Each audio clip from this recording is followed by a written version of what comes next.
Bismillahirrahmanirrahim. Assalamualaikum warahmatullahi wabarakatuh.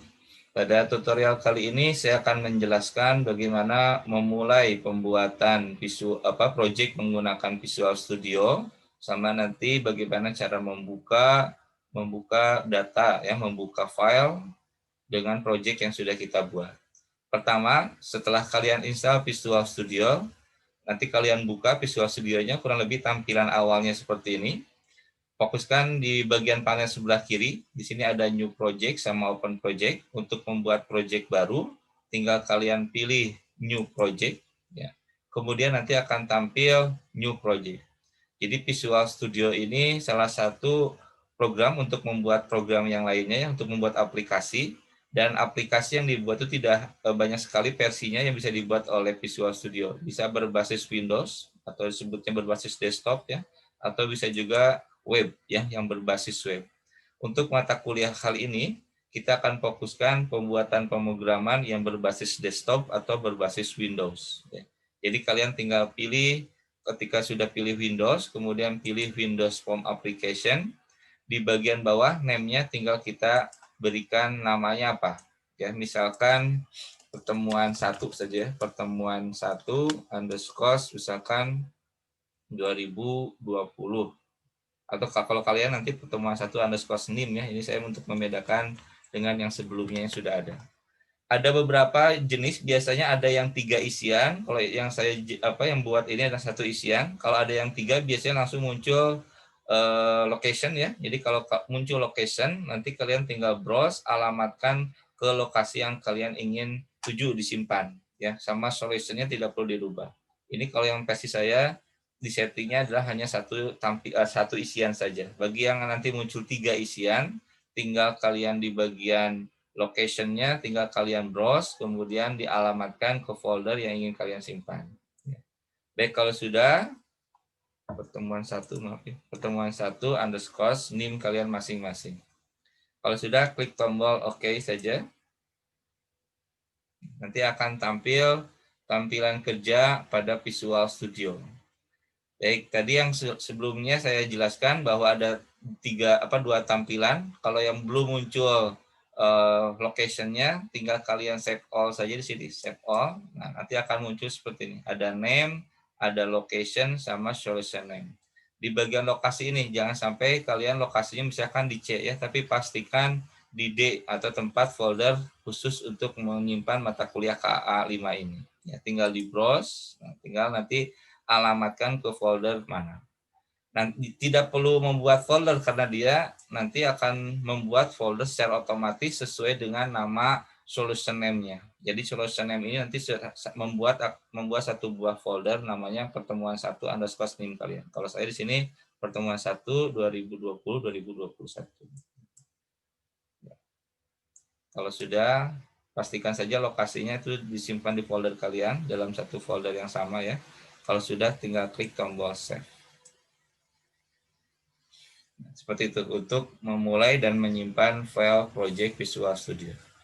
Baik, selanjutnya saya ingin menjelaskan dulu beberapa tampilan yang ada di Visual Studio. Tampilan sebelah kiri ini tampilan toolbox namanya. Toolbox ini berisi objek-objek yang akan kalian gunakan nantinya ketika akan mendesain form. Sebenarnya konsepnya hampir sama ketika mata kuliah akses ya, yang sudah kalian pernah belajar di semester 2. Jadi toolbox ini objek-objek yang ada di toolbox akan kita pindahkan sesuai dengan kebutuhan ya. Jadi bagaimana cara memindahkan objek? Nah, tinggal kalian double klik ya. Cara yang pertama itu misalkan label, tinggal saya double klik nanti akan muncul di pojok kiri atas. Kalau saya double klik lagi, muncul lagi. Nah, kekurangan double klik adalah seperti ini, dia menimpa ke objek yang sudah ada. Itu cara yang pertama. Cara yang kedua, jadi objek di sini sudah diurutkan berdasarkan abjad. Misalkan saya mencari text box dari huruf T kan, jadi ini kemungkinan paling bawah. Jadi cara yang kedua untuk menyimpan ke form, tinggal diklik text box-nya, kemudian di desain. Ya. Text box, kemudian desain. Button, misalkan tombol. Ya, itu 2 cara bagaimana menyimpan atau mendesain form untuk menyimpan satu buah objek ke dalam form. Kalau tidak diperlukan, misalkan ingin dihapus, ya tinggal klik kanan, ya, satu objeknya kemudian delete. Atau bisa juga di blok misalkan, kemudian delete langsung pakai keyboard bisa. Ya. Itu untuk menambahkan dan menghapus satu buah objek. Ya, itu. Kemudian sebelah kanan ini adalah Solution Explorer. Jadi seperti Windows Explorer ya, tempat file-file yang sudah kita buat nanti akan muncul di sini. Ini kita baru membuat satu buah form, nanti akan muncul. Kalau kita nambahkan form baru, nanti akan muncul juga di sini di project pertemuan 1. Ya. Kemudian di bawahnya properties. Nah, ini. Properties itu adalah ciri dari suatu objek. Ciri dari objek yang mana? Dari di form ini. Ya, jadi kalau saya klik form, maka adalah form 1. Ya. Jadi ini kan pemrograman berbasis objek. Ya. Jadi cirinya atau propertiesnya satu buah objek dengan objek yang lain, ada kesamaan, ada perbedaan tentunya. Misalkan ini saya text box, maka yang muncul di properties ini adalah properties dari text box. Ya, jadi kalau ingin merubah properties satu buah objek, tinggal diklik dulu objeknya, maka dirubah di bagian properties. Misalkan button, maka yang muncul di sini adalah properties dari button. Misalkan ingin merubah kalau label, misalkan ya label, warnanya apa, tulisannya apa, itu ada di bagian propertiesnya. Jadi harus diklik dulu objeknya satu kali, langsung muncul nanti di bagian propertiesnya. Kemudian tampilan selanjutnya, kalau kita double klik satu buah objek, ya di double klik, nanti akan muncul namanya jendela kode. Nah, nanti disinilah nanti kita akan menyimpan atau mengetikkan kode-kode program. Ya, jadi nanti akan muncul form 1.VB. Ya, kalau desainnya di sini ada. Ya, jadi ini untuk menyimpan, kalau desain untuk mendesain, kalau di sini form 1.VB, ini adalah untuk mengetikkan kode programnya. Di bagian bawah ada erroris, ini muncul kalau kalian ada kesalahan dalam penulisan penulisan kode programnya. Dan nanti akan muncul diingatkan errornya di bagian mana. Gitu.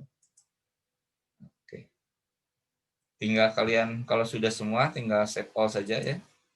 Nanti kalau memang sudah kalau sudah semua mau tutup sehingga kalian close saja dulu. Ya.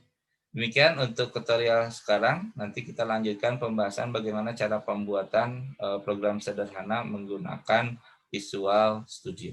Terima kasih.